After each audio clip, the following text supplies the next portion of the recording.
Assalamualaikum warahmatullahi wabarakatuh. Sampai jumpa lagi dengan kita podcast Segala Hari, teman-teman sobat Segala Hari. Hari ini tanggal 4 ya, 4 April hari Minggu, 4 April 2021. Kita sedang berkegiatan, lebih tepatnya diundang sebenarnya oleh salah satu anggota Segala Hari, Keslimasi di Bengkalis. Jadi teman-teman Keslimasi dan banyak komunitas ya, ada Mapala, ada Gempi dan lain-lain, itu menginisiasi tentang sinergi Bengkalis Hijau. Nah, ini akan menarik ceritanya hari ini. Dan dari tadi malam kita sudah ada acara diskusi, kemudian tadi pagi kita nanam mangrove ya di air putih sekitaran Roro. Dan hari ini, siang ini atau sore ini kita ada di pondok adopsi bibit. Tapi nanti lebih jelasnya Bang Bobon lah menjelaskan. Jadi pertama ini di mana kita nih? Lokasi yang kita duduk sekarang ini. Nah, lokasi yang kita duduk sekarang ini tepatnya di Desa Air Putih. Ini Gang Samsir. Gang Samsir. Iya. Nah, jadi rupanya komoditas mangrove itu bisa dibibit dibawa ke darat gitu. Nah, jadi kita membuat percontohan di sini gitu. Salah satunya di kebun adopsi bibit. Nah, jadi di kebun adopsi bibit ini itu masyarakat atau yang ingin memulai mengadopsi bibit itu bisa melalui kita gitu. Misalkan dia mau melakukan rehabilitasi, kita lihat per zona dulu kawasannya. Misalkan sebelah utara. Nah, sebelah utara itu lokasi calon penanaman. Ya, lokasi calon penanaman. Kita juga harus tahu itu. Jadi kita bisa memberi memilihkan bibitnya. Memilihkan bibitnya untuk ditanam nantinya gitu. Jelas. Jadi di sini Keslimasi juga menginisiasi bahwasanya mangrove itu selain banyak manfaatnya untuk lingkungan, juga mempunyai nilai ekonomi bagi masyarakat kawasan pesisir seperti itu. Gimana tuh? Maksudnya manfaat ekonominya apa yang dihasilkan dari kalau manfaat ekonominya seperti ini, kalau kita melakukan rehabilitasi di kawasan sebelah utara, ini kan komoditas yang akan kita tanam itu jenis perepat atau bahasa Latinnya itu Soneratia. Nah, jenisnya itu yang kalau berpasir bertanah itu SP-nya itu Cassiolaris. Nah, kemudian ada lagi Avicennia. Nah, kalau Avicennia jenis SP-nya itu Marina jenisnya itu. Nah, jadi dari api-api ini tadi itu bisa diolah untuk dijadikan kerupuk. Nah, kalau untuk Soneratia tadi itu bisa dibuat dodol, sirup gitu. Jadi selain manfaat untuk rehabilitasi kawasan, ya kan kalau di Bengkalis ini sekarang ini abrasinya cukup parah nih, sampai 30 meter per tahun. Jadi memang tidak ada cara lain selain kita menanam gitu. Kita melakukan rehabilitasi, tanam sebanyak-banyaknya, temukan metode-metode yang tepat. Nah, salah satunya Keslimasi menggagas itu. Jadi melakukan inilah contohnya pembibitan gitu. Jadi pembibitan ini bagaimana metode yang tepatnya untuk membibit. Kemudian penanaman juga gitu. Jadi konteks ekonomi itu jangka panjang. Jangka panjang. Ya, dari hasil ditanam itu ada produksi non kayu yang bisa menghasilkan ekonomi gitu ya. Tapi balik lagi ke tadi Bang Babon. Jadi kan tadi di sini pondok adopsi bibit. Nah, itu berarti kita memproduksi bibit mangrove. Iya. Kita yang membuat dari biji ya. Dari biji sampai bisa dia siap tanam itu di sini. Iya, bisa. Itu berapa jenis mangrove dan produksinya berapa per bulan atau per minggu? Dia kalau untuk siap tanam itu kalau dilihat secara umum paling enggak itu sekitar 6 bulan itu 6 bulan. akarnya udah kuat. Nah jadi kalau memang jenisnya itu ada Bouguera Fabiflora. Bouguera Fabiflora ini dia tanaman-tanaman zona 2 sama dengan Rhizopora mucronata, Rhizopora apiculata, seperti itu. Kemudian kalau di zona 1 nanti ya kan kita akan menemukan Soneretia. Nah, Soneretia ini terbagi lagi menjadi 3. Ada Alba, ada Cassiolaris, kemudian satu lagi ada Opata. Itu nama latinnya ya? Iya, nama latinnya. Kalau nama lokal, kampungnya, nama lokalnya kita udah coba kan, Perepat, Kedabu, nah gitu. Perepat, Kedabu. Tapi kalau Kedabu ini, kalau SP ini, kalau Soneratia opata ini, dia lebih kepada antara zona 1 dan zona 2. Seperti itu. Ya, itu kalau bicara tentang itu kayaknya perlu diskusi satu sesi sendiri. Iya. Nah, jadi per 6 bulan tuh berapa yang bisa dihasilkan? Kalau per 6 bulan itu kita bisa menghasilkan 20.000 bibit dari beberapa jenis tadi. Iya, beberapa jenis tergantung permintaan. Itu 12.000 minimal lah. Termasuk program PEN Fit kemarin itu padat karya penanaman mangrove ya. Dari sini juga. Nah, kalau padat karya penanaman mangrove kemarin kebetulan itu kita ngambil dari Meranti, kemudian dari kawan-kawan Pak Samsul, kemudian dari bibit kita sendiri karena kita kekurangan waktu itu. Nah, kita kekurangan kan, jadi kita hubungilah kawan-kawan yang sama profesi di ini. Karena tidak cukup ya. Tidak cukup. Nah, ini menarik sebenarnya. Jadi kita bisa berpartisipasi untuk mengadopsi ataupun beli juga. Beli bisa. Nah itu mungkin yang perlu dijelasin. Kalau beli dia berapa harganya gitu ya, persatuan atau berapa. Kalau ada masyarakat atau sobat juga lari mau adopsi, itu seperti apa caranya? Jadi kalau adopsi bibit itu kan yang susahnya kalau dibawa ke darat ini kan perawatannya. Nggak mulai muncul dia dari benih tadi, dari biji tadi, kemudian nanti itu perawatannya yang susah, dari air, kemudian dari tanahnya itu. Karena kalau tanah berpasir dibawa ke darat ini nanti kena hujan, pasir itu ini nyebar, tinggal tanahnya pisah dia sama tanah. Jadi perawatan itu yang betul ini kan. Jadi paling enggak itu kalau memang harga yang bisa kita jangkau itu 2.500 sampai dengan 4.000 per bibit. Iya, per yang bibit. Dirawat selama 6 bulan. 6 bulan. Murah itu. Iya. Murah. Itu kita ini efisiennya lah ya kan. Ya, untuk ini kalau per 12.000 gitu bibitnya. Kalau adopsi? Ya, kalau adopsi tergantung yang mengadopsi siapa ya kan. Penggunaannya apa ya kan. Kalau orang biasa lah. Orang biasa mau adopsi. Orang biasa mau adopsi. Lihat dulu kapasitas banyaknya berapa. Oh, dia ngadopsi tidak satu bibit. Nah, kalau biasanya, adopsi satu bibit itu biasanya itu kan penanaman. Ya. Nah, penanaman. Adopsi pohon berarti. Ya, kalau dia ngadopsi satu bibit kan tanggung ya kan 3.000 cuman kan harganya. Tapi kalau misalkan dia ini ngadopsi satu pohon ini diberi namanya dengan perawatannya ya kan. Nah, itu masih kita gagas sekarang. Kalau yang bibit? Kalau yang bibit seperti itu. Kayak gitu ya. Jadi kalau misalnya saya atau teman-teman mau adopsi bibit itu datang ke sini, boleh. Terus mau berapa bibit yang dia adopsi gitu. Iya.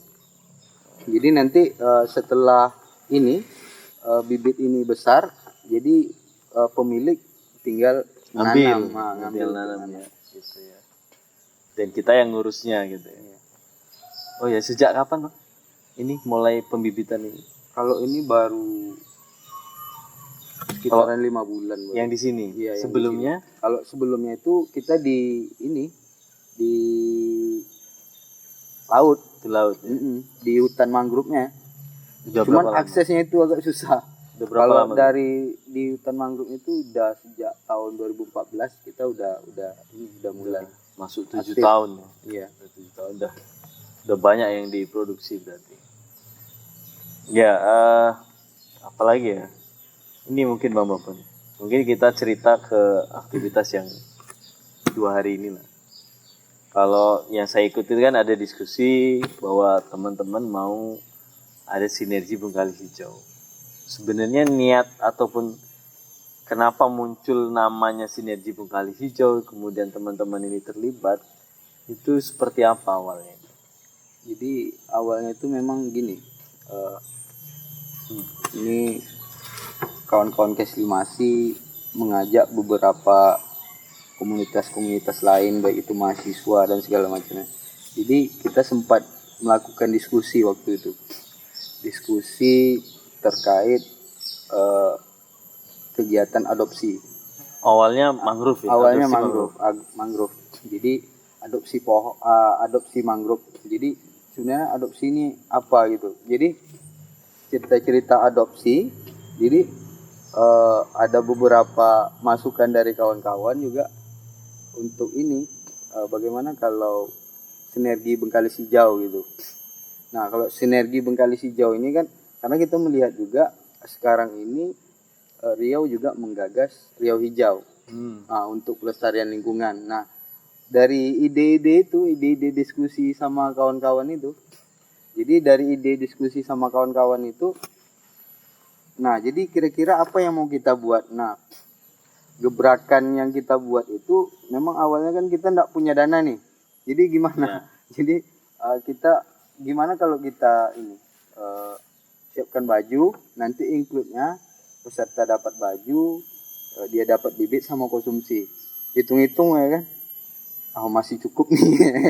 Nah akhirnya kawan-kawan, yaudah kita gerak aja ya kan. Jadi baju ini Iya, salah satunya. beli gitu, Iya.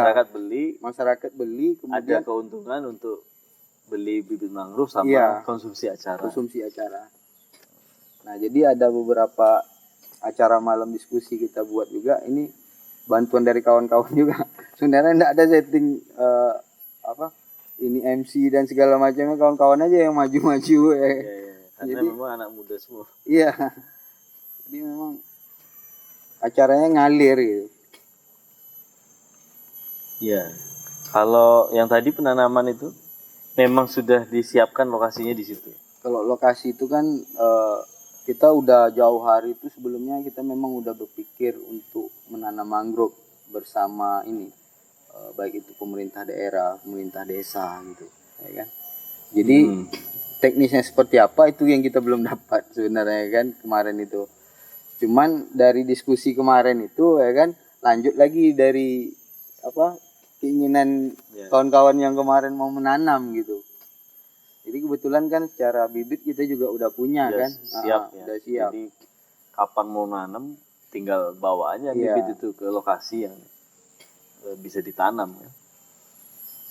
Nah, kalau tadi nih nyinggung mau ngundang pemerintah kabupaten. Itu apa responnya? Atau sudah kita sebenarnya teman-teman yang gabung di Sinergi Bengkalis Hijau itu sudah mengupayakan untuk mengundang atau komunikasi? Jadi memang kalau undangan kemarin itu kita di DPK provinsi kita masukkan. DPRD. Dinas Perikanan Kelautan. Dinas Perikanan. Perikanan Kelautan. Kemudian yang di provinsi di DLH kita coba juga masukkan undangan untuk kegiatan di pemerintah desa. Kemudian Bupati kemarin karena memang enggak ingat juga kawan-kawan, enggak ada mengingatkan hari Jumat itu libur. Sebenarnya hari Jumat itu mau ngantar undangan kan. Jadi enggak sampai ke Bupati Bengkalis waktu itu memang. Nah, harapannya kan ada Bupati Bengkalis, ada DPRD ya kan. Nah, jadi kan sebenarnya kita menginginkan ini pull up dari kegiatan kita itu Bu, Bang Om. Tindak lanjutnya gitu. ya. Tindak lanjutnya. Jadi bagaimana ini pemahaman pemerintah ya kan. Ya. Dari Bapeda juga kita undang kemarin Bapeda Kabupaten Bengkalis. Nah, jadi belum respon. ya ini mungkin belum merespon kan. Cuman terkait DPRD. Nah, DPRD DPRD Kabupaten Bengkalis mungkin lagi sibuk ini kan, reses. Jadi kantornya kosong. Jadi kemarin itu memang jumpa pun awak padahal udah nyurati ke Slimasi kan, melewati Sinergi Bengkalis Hijau, nyurati minta audiensi terkait acara yang mau kita buat gitu. Dan itu belum. Audiensinya jadi? Audiensinya belum jadi sampai sekarang karena dia bilang waktunya padat gitu. Kita ini kemarin kita langsung kepada Komisi 2 karena untuk bidang hidup. lingkungan. Menurutku sih itu nanti bisa kita evaluasi lah ya. Kegiatan 2 hari ini nanti ya sama-sama lah nanti di kala hari kan ada jaringan. Keslimasi kan juga sekarang sudah punya banyak jaringan LSM dan organisasi yang aku pikir sih itu bisa nanti untuk membantu sumbatan-sumbatan komunikasi dengan Pemkab, DPRD bisa kita gotong royong bareng-bareng. Tapi ini yang menarik sebenarnya, mungkin kita ngulang yang diskusi malam tadi, Bang Babon. Sebenarnya ada 2 poin ya di acara 2 hari ini. Pertama, adanya forum Sinergi Bengkalis Hijau karena sudah banyak komunitas Mapala, LSM yang gabung. BRG juga tahu ya, BRG juga sudah tahu. Tadi datang ya, udah diundang koordinatornya, Pasdesnya. Iya. Terus satu lagi ide kawan-kawan yang menjadikan wilayah intervensi nanam mangrove tadi untuk laboratorium mangrove. Nah, ini menarik banget nih. Mungkin sedikit ya Bang, sambil kita mengakhiri diskusi sore ini. Apa dari Sinergi Bengkalis Hijau dan laboratorium mangrove itu apa yang ingin diusulkan atau disampaikan? Nah, jadi kalau terkait laboratorium mangrove, jadi kan di sini kan ada jenis ikan ya. Jadi jenis ikan ada kepiting, ada bibit, kemudian komoditas yang ada di lokasi itu memang beragam gitu. Jadi kita bisa belajar di situ. Ini jenis tanaman ini itu sangat banyak gitu. Keanekaragaman identifikasinya di mangrove. Jadi keanekaragaman hayati. Nah, jadi memang di Desa Air Putih itu lokasi mangrove-nya itu memang terjaga gitu. Dan kami mulai menggagas itu dari tahun 2014 dan itu memang betul-betul dijaga di lokasi itu. Dan kemarin Keslimasi juga menyurati BPD Desa Air Putih untuk membuat perdes. Nah, terkait pengelolaan dan perlindungan kawasan mangrove. Cuman mungkin sekarang lagi digagas juga sama BPD Desa Air Putih. Itu ya. Ya mungkin terakhir Bang, closing. Kita formal kali ya, padahal lokasinya udah santai.